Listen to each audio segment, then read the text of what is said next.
দেখুন, কেউ কারুর মতো হতে পারে না, এটা কিন্তু সত্যি কথা। কিন্তু তা বলে কি হবার চেষ্টা করে না, বা সে চেষ্টা করবে না? নিশ্চয়ই করবে, সেখানে তো কোনো বাধা নেই। এই যেমন ধরুন, মারাদোনা কিংবদন্তি, মেসিও কিংবদন্তি, পেলে কিংবদন্তি, নেইমারও কিংবদন্তি, রোনাল্ডিনো কিংবদন্তি। এরা কিন্তু কেউ কারোর মতন নয়। কিন্তু এই মেসি বলুন, রোনাল্ডিনো বলুন, রোনাল্ডো বলুন, এরা তাদের কাজের মাধ্যমে তাদের যে পূর্বপুরুষ কিংবদন্তি নিজেদেরকে এমন একটা উচ্চতায় নিয়ে গেছে যে মানুষ অটোমেটিক তাদের সঙ্গে তুলনা করা শুরু করে দিয়েছিল। যেমন আমাদের এখানে সচিন সৌরভ তুলনা চলত, বা এখন ওই সূর্যবংশী বৈভব, তাকে ভাবা হচ্ছে ভবিষ্যতে সচিন। কিন্তু সে কি সচিন তেন্ডুলকর হতে পারবে? হতে পারবে না। কিন্তু সে তার নিজের কাজকে এমন জায়গায় নিয়ে যাচ্ছে বা নিয়ে যাবার চেষ্টা করছে, মানুষ কিন্তু অটোমেটিক্যালি সেই তুলনাটা টানতে শুরু করে দেয়। নমস্কার বন্ধুরা, আমি দীপ্তিমান, আপনারা দেখছেন বেঙ্গল এক্সপ্লেন চ্যানেল। এখন গতকাল আপনারা সবাই জেনে গেছেন যে আমাদের নবনির্বাচিত মুখ্যমন্ত্রী শুভেন্দু অধিকারী মহাশয় এই নবান্নে তার প্রথম ক্যাবিনেট মিটিং করেন, এবং সেই ক্যাবিনেট মিটিংয়ে তিনি বেশ কিছু গুরুত্বপূর্ণ সিদ্ধান্ত নিয়েছেন। সেই সিদ্ধান্তগুলোকে আমি একে একে ব্যাখ্যা করব যে কেন শুভেন্দু বাবুকে যদি কাজগুলো করতে পারে, তাহলে তার পূর্বতন কিংবদন্তি ডক্টর বিধানচন্দ্র রায়ের সঙ্গে তুলনা করা গেলেও করা যেতে পারে। এখন ঘটনা হচ্ছে যে সিদ্ধান্তগুলো গতকাল মুখ্যমন্ত্রীর নেতৃত্বে ক্যাবিনেট নিয়েছে, তার মধ্যে একটা সিদ্ধান্ত হলো যে সীমান্তে কাঁটাতারের বেড়া। এই কাঁটাতারের বেড়া যে সমস্যা, এই সমস্যার জন্য সারা ভারতবর্ষ কিন্তু আজকে ভুক্তভোগী। এই কাঁটাতারের বেড়া না থাকার জন্য বাংলাদেশ থেকে আইএসআইয়ের মাধ্যমে বা দেশীয় শত্রুদের মাধ্যমে বিভিন্ন চোরাচালান, মাদক পাচার, উগ্রপন্থী পাচার, অবৈধ অনুপ্রবেশ, রোহিঙ্গা প্রবেশ এসব হচ্ছিল। এরা যে প্রবেশ করে পশ্চিমবঙ্গেই বসে থাকছিল তা কিন্তু নয়, এরা ভারতবর্ষের বিভিন্ন স্থানে ছড়িয়ে যাচ্ছিল, যেখানে জনসংখ্যার বিন্যাসের প্রভাব ঘটছিল, জনবিন্যাস ওলটপালট হয়ে যাচ্ছিল। তো শুভেন্দুবাবু কালকে বলেছেন এই সমস্যাটা সমাধান করে যে বিএসএফের যত জমি লাগবে সব জমি সরকার প্রোভাইড করবে, সরকার দেবে। এখন পূর্বতন সরকার যায়নি, নিশ্চয়ই কোনো কারণ ছিল। সেই কারণটা কিন্তু বর্তমানে বোঝা যাচ্ছে যে টোটালটাই ভোট রাজনীতির কারণে তারা কিন্তু সমস্যাটা জেনেও দেয়নি, ইচ্ছাকৃতভাবে দেয়নি। এই একটা গুরুত্বপূর্ণ সিদ্ধান্ত শুভেন্দুবাবু নিয়েছেন, এবং সেটাকে বলেছেন যে 45 দিনের মধ্যে শর্ট আউট করে বিএসএফের হাতে জমি তুলে দিতে হবে। এই জমি তুলে দিলে যে কাঁটাতারের বেড়া পড়বে, এতে আমাদের দেশে কোনো অবৈধ কাজ করে যেমন চট করে অন্য দেশে পালিয়ে যাওয়া যাবে না, তেমনি অন্য দেশ থেকেও অপরাধ করে বা নারী পাচার করে আমাদের দেশে কিন্তু চলে আসা যাবে না। দ্বিতীয় যে সিদ্ধান্তটা নিয়েছেন, আয়ুষ্মান ভারত প্রকল্প। আমাদের এখানে স্বাস্থ্যসাথী কার্ড ছিল, কেউ পেয়েছিল, কেউ পায়নি। সব হসপিটাল যে নিত এরকম কিন্তু নয়, কিছু মানুষ নিশ্চয়ই চিকিৎসা পেয়েছে, পায়নি বলবো না, কিন্তু অনেকেই হয়তো পাননি। আবার সব হসপিটাল যদি জানতো যেটা স্বাস্থ্যসাথী কার্ড, সরকার কবে টাকা দেবে না দেবে টালভানা করবে, যে এই অসুখে এই খরচা নয়, তার হিসাব নিকাশ করবে, বলে দিত যে না বেড খালি নেই বা হবে না বা অ্যাকসেপ্ট এখানে হবে না, অন্য হসপিটালে দেখবে। সম্ভবত বলে দিত যে বেডই খালি। এখন এই আয়ুষ্মান ভারতের ফলে 15 লক্ষ টাকা পর্যন্ত আপনি সারা ভারতবর্ষে যে কোনো হসপিটালে আপনি কিন্তু চিকিৎসা করাতে পারবেন। আমাদের এখানকার লোকেরা মেনলি বোম্বেতে টাটা ক্যান্সার হসপিটালে যায়, আর না হলে সাউথে অ্যাপেলো, সিএমসি, ভেলোর এসব জায়গায় যায়। সুতরাং একটা মানুষের বেঁচে থাকতে গেলে মেনলি 3টে জিনিসের দরকার হয়: খাদ্য, বাসস্থান আর বস্ত্র। 3টে জিনিসের দরকার হয়। তো তাহলে এই 3টে জিনিসকে রোজগার করতে হয়, কেউ তো এমনি এমনি দিয়ে দেয় না, এই 3টে জিনিসকে রোজগার করতে হয়। তো স্বাস্থ্য এমনই একটা জিনিস যে মানুষের, বিশেষ করে বয়স্ক মানুষের, রিটায়ার্ড মানুষের খুবই প্রয়োজনীয় ছিল। এটা এতদিন আটকে রেখেছিল রাজ্য সরকার, কেন্দ্রের সাথে পাল্লা দিয়ে, যে না আমাদেরই আছে, কেন্দ্রের দরকার নেই। কিন্তু এই স্বাস্থ্যসাথী কার্ড তো আর পশ্চিমবঙ্গের বাইরে চলতো না, সুতরাং মানুষ অসুবিধাতেই পড়তো। এরপরে হচ্ছে বেটি বাঁচাও বেটি পড়াও বিশ্বকর্মা যোজনা। বেটি বাঁচাও বেটি পড়াও প্রকল্পের মধ্যে কেন্দ্রীয় সরকারের রয়েছে যে বাল্য বিবাহ বা অপ্রাপ্তবয়স্ক বিবাহ একদম সম্পূর্ণ নিষেধ। আমাদের এখানে যেরকম বলেছিল রাজ্য সরকার যে কোনো মহিলা বা মেয়ে বা কন্যা সন্তান যদি উচ্চ মাধ্যমিক পাস করে তাহলে তাকে কন্যাশ্রী দেওয়া হবে। মানে সে 18 বছর হয়ে গেল মানে সে মোটামুটি প্রাপ্তবয়স্ক ধরে নেয়, তাকে কন্যাশ্রী প্রকল্প দেওয়া হবে। মানে এই টাকাটার একটা টোপ ছিল যে যাতে তাড়াতাড়ি করে মেয়েদের বিয়ে না হয়ে যায়, আর সেই বয়সটা 21 বছর ধরা হয়েছিল, মানে কলেজ লাইফ। কেন্দ্রীয় সরকারের কিন্তু প্রকল্পটা ঠিক সেই জিনিস, একই জিনিস।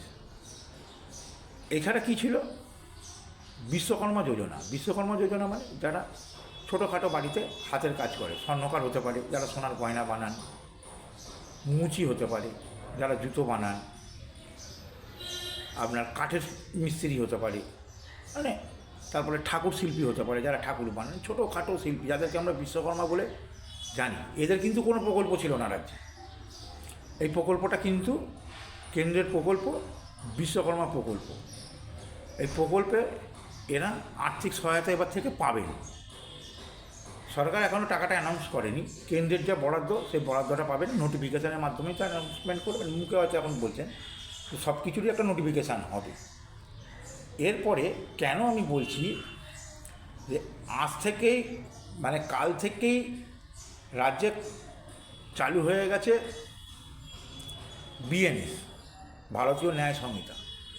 এতদিন পর্যন্ত আমাদের রাজ্যে কিন্তু ছিল না। ধারাগুলো আমার ঠিক মনে নেই, তবে একটা দুটো যেটা জানি সেটা আপনাকে বলছি, যে এখনও কিন্তু দেখবেন পুলিশ প্রশাসন আমাদের এখানে বলে 144 ধারা, কিন্তু সেটা সম্ভবত 166 হয়ে গেছে। বিএনএস 144 ধারাটা নেই, সেই পুরনো ধারাগুলোই চলে আসছে। নেই কেন? তার কারণ হচ্ছে এগুলোর জন্য একটা ট্রেনিংয়ের দরকার হয়। এই ট্রেনিংটা কেন্দ্রীয় সরকারের বিভিন্ন সংস্থা দিয়ে থাকে, রাজ্য পাঠাবে না। কুমার গোবিন্দ ছিল পূর্বতন রাজ্য সরকার, আমার কর্মচারীদের দরকার নেই, আমরা এইগুলোই চালাবো। ফলে কী হতো, অনেক সময় ধারা লেখার ক্ষেত্রে বুধোর পিণ্ডি বুধোর ঘাড়ে, বুধোর পিণ্ডি কার ঘাড়ে চাপতো কেউ জানতো না, মানে আপডেটেডই তো নয় প্রশাসন। তারপরে কী হচ্ছে, সরকারি চাকরি প্রার্থী যারা হবে তাদের কিন্তু 5 বছর বয়স সীমা বাড়িয়ে দেওয়া হয়েছে, 40 থেকে 45 করে দেওয়া হয়েছে। এতে অসংখ্য চাকরি প্রার্থী উপকৃত হবে। এই লাস্ট 15 বছরে সরকার কোনো নিয়োগই করেনি। নিয়োগের মধ্যে শুধু সিভিক নিয়োগ করে গেছে সব ক্ষেত্রে। ডাক্তার নিয়োগ করেছে সিভিক, পুলিশ নিয়োগ করেছে সিভিক, স্কুল টিচার নিয়োগ করেছে সিভিক। তাহলে একটা বয়সের পরে এটা যাবেটা কোথায়? আজকে যদি বলে দেয় যে কাল থেকে তোমায় আসতে হবে না, আর সেই ভদ্রলোকের যদি বয়স 41 বছর হয়ে যায়, 40 ঊর্ধ্ব হয়ে যায়, তখন সে কী করবে? তার তো চাকরির বয়স সীমা চলে গেছে। বর্তমান সরকার কিন্তু এই 5 বছর বাড়িয়ে দিয়ে তাদের যে চাকরির পরীক্ষা দেওয়ার মেয়াদ খুবই তাদের ক্ষেত্রে উপকৃত করেছে। এতে যে 26,000 চাকরি যাদের চলে গেছিলো, যারা পরীক্ষা দিতে পেরেছিলেন, বয়সের কারণে দিতে পারেননি যারা, তারা কিন্তু এবার আবার পুনরায় দেবে। এবার আমি আসছি মেন কথাতে, যে কেন শুভেন্দুবাবু তার পূর্বতন মুখ্যমন্ত্রী বিধানচন্দ্র রায়ের সঙ্গে তাকে তুলনা করা হতে পারে। দেখুন, এই প্রকল্পগুলো তো আছেই। এর মধ্যে নির্বাচন চলাকালীন যে প্রতিশ্রুতিগুলো দেওয়া হয়েছিল,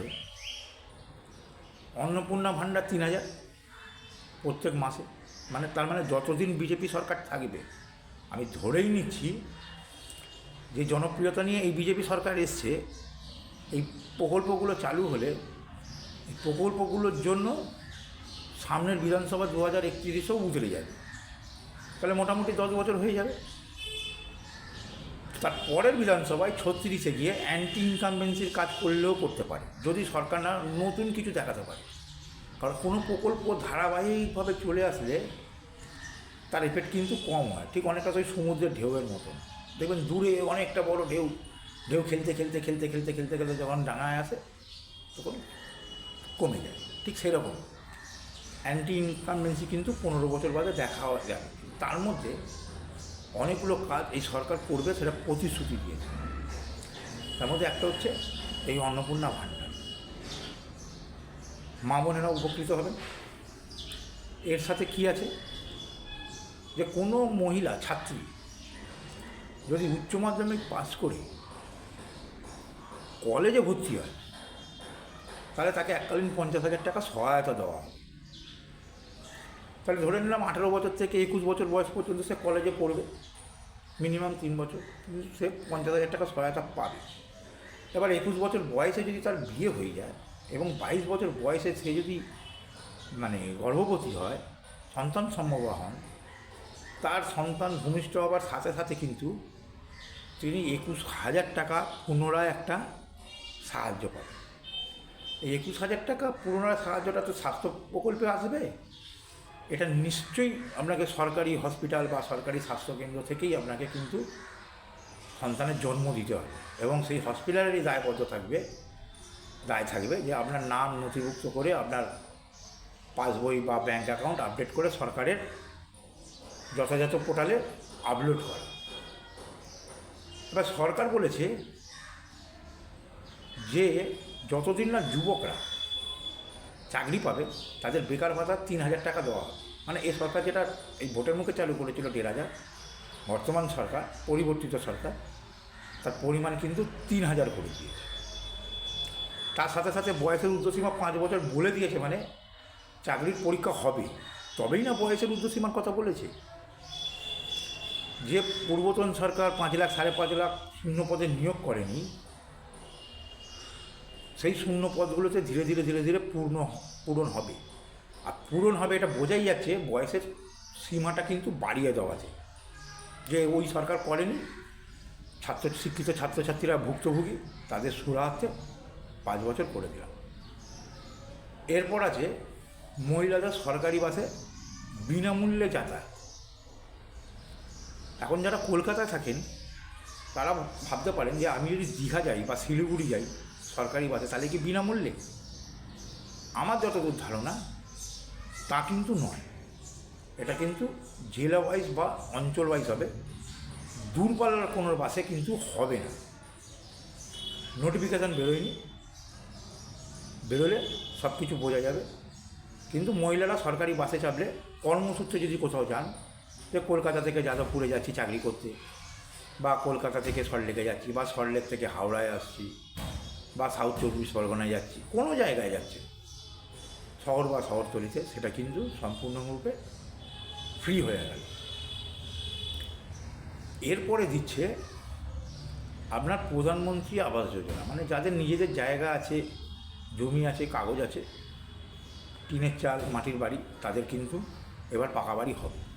দুর্নীতি আর হবে না বলেই আশা করি। কারণ শুভেন্দুবাবুকে যেভাবে দেখেছি বা চিনি, তিনি কিন্তু প্রচুর রাফ অ্যান্ড টাফ একটা মুখ্যমন্ত্রী হতে চলেছেন। তিনি যে মুখ্যমন্ত্রী হয়েছেন এর সদ্ব্যবহার তিনি করবেনই। তিনি চাইবেন যে ইতিহাসের পাতায় তার নাম লেখা থাক, মানুষ তার এই কর্মসময়টাকে, কর্মের যে মুখ্যমন্ত্রী পিরিয়ডটাকে চিরস্মরণীয় করে রাখুক বিধানচন্দ্র রায়। এরপরে আপনারা পাবেন 100 দিনের কাজের প্রকল্পকে 125 দিনের পরিবর্তন করেছে, হবে। মেয়েদের যাতায়াতের জন্য দুর্গা বাহিনী গঠন হবে। এই সমস্ত কাজ করতে গেলে এই অন্নপূর্ণা ভাণ্ডার, বেকার ভাতা, বার্ধক্য ভাতা, বিধবা ভাতা, ফিজিক্যাল হ্যান্ডিক্যাপ ভাতা, মহিলাদের যাতায়াতে ফ্রি বাসে, বিশাল 8 লক্ষ কোটি টাকা অলরেডি দেনা করে গেছে পূর্বতন সরকার। বর্তমান সরকার করতে গেলে বিশাল টাকার প্রয়োজন। কোথা থেকে আসবে? শিল্পের মাধ্যমে আসবে। তাহলে শিল্প স্থাপন করতে হবে। আর শিল্প স্থাপন করবার জন্য কেন্দ্রীয় সরকার পশ্চিমবঙ্গ সরকারকে দরাজ হাতে সব কিছু কী বলে উপুর করে দেবে। শূন্য বাংলাকে পরিপূর্ণ করবার চেষ্টা করবে। এই যে 3 দিন আগে হাইকোর্ট রায় দিয়েছে না, যে সিঙ্গুরে কারখানা করতে না পারার ফলে টাটার যে ক্ষতি হয়েছে 1500 কোটি টাকা রাজ্য সরকারকে দিতে হবে। আমি আজকের দিনে আপনাদেরকে বলে দিচ্ছি, টাটা কিন্তু এই 1500 টাকাটা নেবে না। পরিবর্তে রাজ্য সরকার কী করবে? বর্তমান রাজ্য সরকার সিঙ্গুরে যে জমিটা পড়ে আছে, যারা ইচ্ছুক চাষি কথা বলে হয়তো টাটাকে ওইখানেই জমিটা দিয়ে দেবে। এখন সিঙ্গুরের লোকেরাও হাত কামড়াচ্ছে যে কারখানাটা হলে আমাদের লাভ হতো। এখন নতুন কারখানা আসুক। প্রধানমন্ত্রীর জনসভায় সবাই দাবি তুলেছিল যে আমরা সম্পূর্ণরূপে সহযোগিতা করব। বেচারাম মানে কিন্তু এই কারণেই হেরেছে। বউও সম্ভবত হেরে গেছে, দুজনেই এমএলএ ছিল, একজন মনে হয় হরিপালে আর একজন সিঙ্গুরে। তো হয়তো ওখানেই টাটাকে জমিটা দেবে, কারণ টাকা এখন সরকার কাউকে দেবে না, সরকারের নিজেদেরই টাকা দরকার। বিপুল পরিমাণে শিল্প আসবে, বিপুল পরিমাণে শিল্প স্থাপন হবে, কর্মসংস্থান হবে। পুরনো যে স্মল স্কেল ইন্ডাস্ট্রিগুলো ঢুকছে, সরকার কিন্তু বলেছে যে প্রধানমন্ত্রীর যে মুদ্রা লোন যোজনা আছে, ওই মুদ্রা লোন যোজনাকে এবারে প্রচারের আলোয় আনা হবে। ওখান থেকে যারা ছোটো ছোটো ব্যবসা করেন, ধরুন কাপড়ের ব্যবসা করেন, কেউ জামা কাপড়ের তুলে বাড়ি বাড়ি বিক্রি করেন, ছোটো ছোটো ব্যবসা করেন, অনেকে আছেন না বাড়ি থেকে ব্যবসা করে, তাদের যদি trade licence, professional tax, income tax ঠিকঠাক থাকে, তারা কিন্তু এবারে ওই প্রধানমন্ত্রী মুদ্রা লোন যোজনাটা পাবে। এই সমস্ত কাজ যদি শুভেন্দুবাবু করতে পারে, যে মানুষের হাতে কাজ, মানুষ হাতে কাজ পেলেই পেটে ভাত পাবে, রেশনের সুষ্ঠু বন্টন ব্যবস্থা যদি করতে পারেন, পাবেন। ওই বালুর মতন যদি খাদ্য চুরি না হয়, তাহলে আশা করি, আর যাকে বসিয়েছেন অশোক কীর্তনিয়া মহাশয়কে, তিনি কিন্তু যথেষ্ট যোগ্য লোক। তাহলে মানুষের বেঁচে থাকার জন্য যে 3টে জিনিস দরকার, রুটি, কাপড়া আর মাকান, এই যেমন সমস্ত যে প্রকল্পগুলো রয়েছে, যথাযথভাবে যদি আগামী 5 বছর শুভেন্দুবাবু এগুলোকে প্রয়োগ করতে পারেন, মহিলাদের হাতে 3000, বেকারদের হাতে 3000, শিল্প স্থাপন, বছর বছর আবার PSC, SSC, WBCS, police service commission, school service commission, কলেজের পরীক্ষা, এগুলো যদি বছর বছর বছর বছর চালু করতে পারে, একটা দৃষ্টান্ত স্থাপন করবে। এরপরে যদি মহিলাদের সুরক্ষা যথাযথভাবে যখন খুশি বাড়ি থেকে বেরিয়ে গিয়ে কাজ করে মহিলারা যদি ঠিকঠাক বাড়িতে ফিরে আসতে পারে, তার সুরক্ষা যদি দিতে পারেন ওই দুর্গা বাহিনী গঠন করার মাধ্যমে, বা এই যে কলেজগুলোতে উচ্চ মাধ্যমিকের রেজাল্ট বেরোবে, এর আগে টিএমসিপি ছাত্র পরিষদ কলেজে ভর্তির নামে যে 25,000, 30,000, 40,000, 50,000 টাকা করে তোলা আদায় করতো, সেগুলো যদি বন্ধ করতে পারেন, বলেছেন তো শিক্ষাঙ্গনে কোনো রাজনীতি চলবে না, দুর্নীতি চলবে না, শিক্ষাঙ্গন রাজনীতিমুক্ত হবে, দুর্নীতিমুক্ত হবে। যদি করতে পারেন, বিশ্ববিদ্যালয়গুলোতে যদি গবেষণার জন্য টাকা ব্যবস্থা করতে পারেন, একটা দৃষ্টান্ত স্থাপন করে যাবেন। ঠিক যেরকম বিধানচন্দ্র রায়কে বাংলার রূপকার বলে বলা হয়,